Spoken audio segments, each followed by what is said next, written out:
Shabbat Shalom. This coming Shabbat, we begin the book of Vayikra, the third book of the Torah.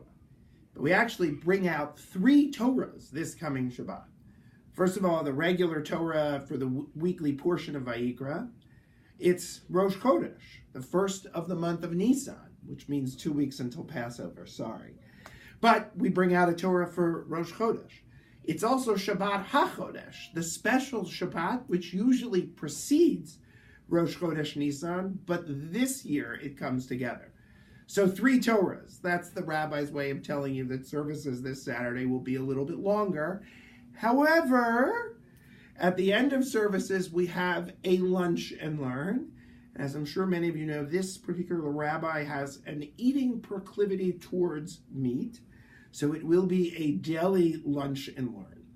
During that lunch and learn, we're going to learn a little bit of Rambam, a little bit of Maimonides. And I want to compare or at least connect that Maimonides to something that happened this past week. But I'm not going to tell you what the Maimonides pieces are that we're going to learn. You'll have to come tomorrow. But I will talk a little bit about this past week. When Wednesday comes around, I'm very excited. I love Hebrew high school. I love teaching my high school kids, and I love teaching my 10th grade confirmation students. This past Wednesday, I was really excited for confirmation because confirmation would occur after the National Walkout Day in schools. I was excited to hear from my students what had happened in their schools and whether or not they had participated. I can't help in a moment like this but think back to Joshua Gruenberg as a 16-year-old or 15-year-old 10th grade student and think 2 things. 1, oh my God, what a mess. 2, more importantly, what would I have thought? Would I have participated? The second question is almost unanswerable because I can't put myself back there, but it really points to the reason that I think what happened on Wednesday was so important. One of the things that has emerged since the Parkland shooting is our next generation. So many of these people speaking out now will be voting in the next elections, presidential or otherwise.